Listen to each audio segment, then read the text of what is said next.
So we're going to be cutting underperformers in a Mizzix deck, as well as switching out the commander to either Mizzet, the newest iteration of Mizzet, who I would say is probably the best one by a significant margin, and is, I guess, really has the only drawback of being triple blue, triple red to cast.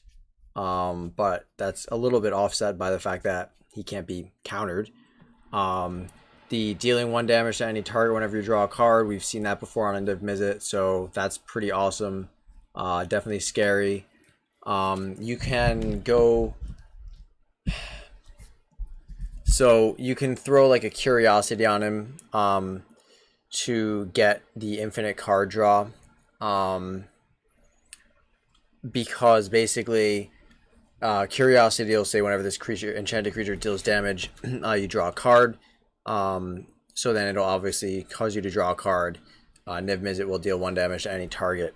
So there's a couple things you have to remember with this. First one is, don't deck yourself. Run Lab Maniac, that type of stuff. But then also in the case of this Niv Mizzet, you actually need to get a card draw or a damage dealt somehow by Niv Mizzet. So obviously the easiest way to do that is going to be to draw a card. Anyway, so I'm going to either do Niv Mizzet or I'm going to do Melek. I like Melek a lot. I think he's a bunch of fun.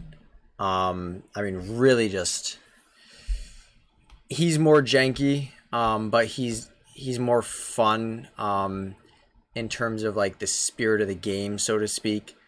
You can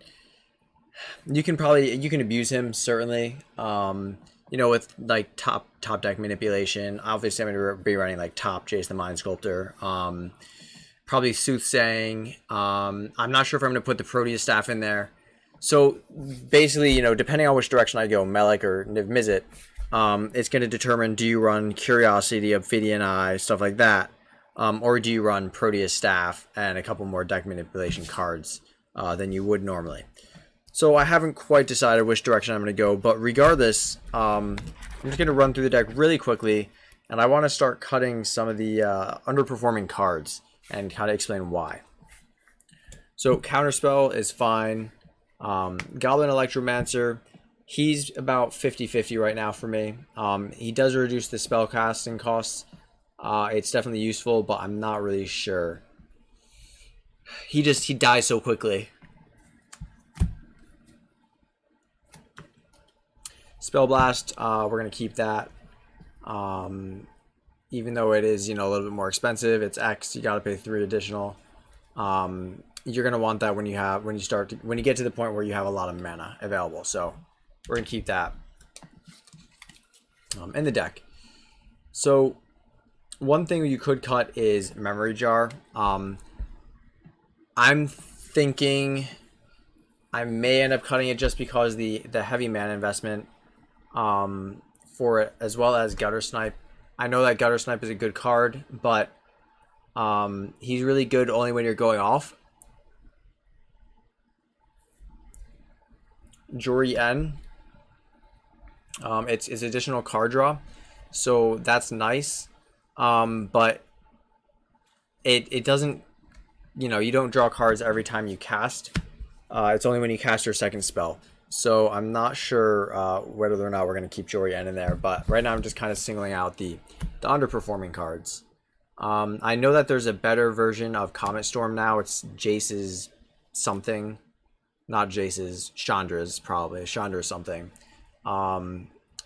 It's the legendary spell from Dominaria. I just saw it yesterday. So that's pretty solid. I do need to fix my land base a little bit. Get rid of some of like the Saltwater Cliffs and Vivid lands. So if we're going to go the route of Melek, then I think it's worth cutting like Fork and cutting some of the more general just clone duplication cards, because the commander really is going to be, the commander is going to be copying stuff. The focus is going to be there. So I think Reiterate you keep, I think you keep the Reiterate. just because it does enable some combos, and buyback on a on a card that copies spells is just extremely nice to have. And then what else I wanted to cut? We have Finale Revelation in there. I added that recently. I want to keep that. So if I go the Proteus Staff route, then Chief of Compliance is coming out. So basically, all right. So let me clarify Proteus Staff. So the way Proteus Staff works is you would target Melek with Proteus Staff, and since you have no creatures in your deck, you would end up revealing. So Melek would get tucked on the bottom of your library, and then you would reveal cards from your library until you reveal Melek again. So you reveal your whole library, then you put that back in any order. So that's why Melek is good. Bonus round was going to stay in, even though it is a copy spells, simply because it just works nicely. When you shift over to a Melek build, since I've done it in the past, so in my opinion at least, when you shift over to Melek, what you really want to do is start focusing on you want to add some what are they called? Some rituals to the deck. Any things that are rituals or untap effects, you just instantly become better. So like, snap, obviously you want to have, turnabout you want to have, stuff like that. Those are all fantastic, but you definitely want to add a couple rituals. I like, and I'm not sure if it's necessarily the best. I mean, it's not the best, but Mana Geyser has just got a great return on investment, especially in multiplayer matches. It can get you like 15-20 mana, and I mean, if you're copying it, then that just that value just increases significantly. So I strongly recommend running Mana Geyser. In this build, I'm probably if I go the Proteus Staff route, which the reason I don't like Proteus Staff, and it's just on principle, is you get the Proteus Staff out and it's going to turn into, that's how you win the game every time. Just the same combo every single time. It's kind of boring. Storm is supposed to be chaotic. So to make a storm pile and stack it every single game, yeah, you could stack it a different way each game, but you're probably going to end up just stacking it in the optimal pile every game. So I would say that, at least for me, I'm probably not going to do that. But I definitely can, understand why Proteus Staff is good. So these are all cards I think are worth cutting that don't really flow with the central theme of the deck, whether it is Melek or Mizzix. And let me just go through each one really quickly to elaborate. So Docent of Perfection, it's a good card. I mean, there's no question that it's a good card. It gives you blockers, and all that stuff. But assuming I go the Proteus Staff route, it is going to interfere with Proteus Staff, and that just doesn't make any sense to do. Also, it's a 5-drop. I mean, in this deck, your 5 drops, in that slot you're competing. You're competing with like Time Reversal. You're competing with like the Mana Geyser, ramp card. You're competing with like a Gilded Lotus isn't really, you're not competing with that, but the point is you're competing with some pretty big cards, right? So I don't think it's worth putting a card that doesn't even come close to winning you the game in the 5 spot. I'd rather save that for more, cantripy or ramp cards. So that's, what this deck is lacking, is it's lacking, the ability to really power itself into late game. It definitely is, strong early game with the board presence created by the young Pyromancer and all those guys, but it falls off tremendously the further into the game you go. So I'm probably going to cut the Docent, and along that same line of reasoning, of course, I'm going to cut the young Pyromancer, and I'm going to cut the Talrand. Now, the one card I'm not sure about yet is Metallurgic Summonings.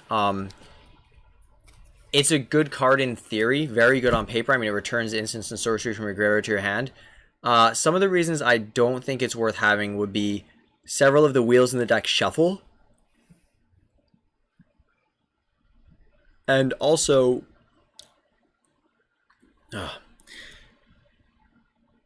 yeah, some of the wheels in the deck shuffle. I was yawning again. I feel like every time I make videos, I yawn. I'll be fine the entire day, and then I start making videos and I start yawning nonstop. So, Metallurgic Summonings is great, except it's an enchantment, not an instant or sorcery. It does not synergize with the wheels in the deck, or the vast majority of the wheels in the deck. And it also is going to require you to have 6 artifacts out. And in the games that I played, my artifacts kept getting wiped out. My artifact creatures just kept getting wiped out. Pernicious Deed on 0, any board wipes, any overloaded artifact destruction. I mean, I never got this card to actually work. I always wound up losing all my artifacts before I could actually get them out. Now, where I'm going to probably play this card is I'm most likely going to be making the new Dryra, the one that every time you play a historic spell, you draw a card. That deck is absolutely nuts. I'm going to be converting my Breya deck into that, so I'll also do a video for that. Yeah, I'm going to be converting Breya into Dryra. It's so much more consistent. It's so much faster. In principle, honestly, I hate the Dryra deck. I don't like it. I think Breya, is more fun. It has more interaction with your opponent. Dryra is more goldfishing, but lots of goldfish decks, lots of goldfish commanders being printed. So, kind of just have to, if you can't beat them, join them. So these are gonna get cut. So Mana Geyser is gonna stay in. Fury Storm, I think you just gotta cut, right? Melek, he costs 6. If I cast him more than twice, that's not good. Not good at all. So Fury Storm's gonna go. Baral has to go simply on the basis of Proteus Staff being used. And a Goblin Electromancer also has to go on the basis of Proteus Staff being used. You could argue that both these can stay in, since they're most likely to die almost immediately, and 2 slots in the deck isn't a big deal. So that's fair. I may end up keeping them in. This is, these are tentative cuts right now. So these 2 can go into, kind of an if pile. Tezzeret's Gambit is going to go away immediately because we no longer have experience counters. So yeah, Tezzeret's Gambit, easy choice.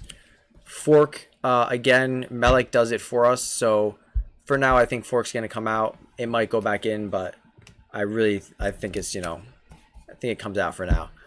Comet Storm, I probably would replace with the better one. For now, it's going to stay in, but it's not going to be like a slot that gets taken out and replaced with something functionally different. It's going to most likely just get upgraded. Jory N, I did have her in play a few times, and she was extremely underwhelming. Doesn't really help much with Storm, so I think she goes away. So Gutter Snipe, you could argue, Gutter Snipe is so good, like he deals 2 damage every time you're running Storm. You should be keeping Gutter Snipe in there. But the thing is, they ended up upgrading Gutter Snipe completely into this card. So, it's not a creature, so it can't be killed as easily. It kills pretty much everybody. It kills pretty much everybody's creatures. And also, there's the other one, Aetherflux Reservoir, which I have not put in the deck. I'm still like really trying to stop myself from buying and putting in the deck. I don't like the card. So we'll see. Sentinel Tower I had to kind of accept is such a good card. It just needs to be in the deck. Same with Thousand Year Storm. That card's bonkers. But it's in the deck, and it's here to stay. No question about it. So Sentinel Tower stays in, and Gutter Snipe comes out.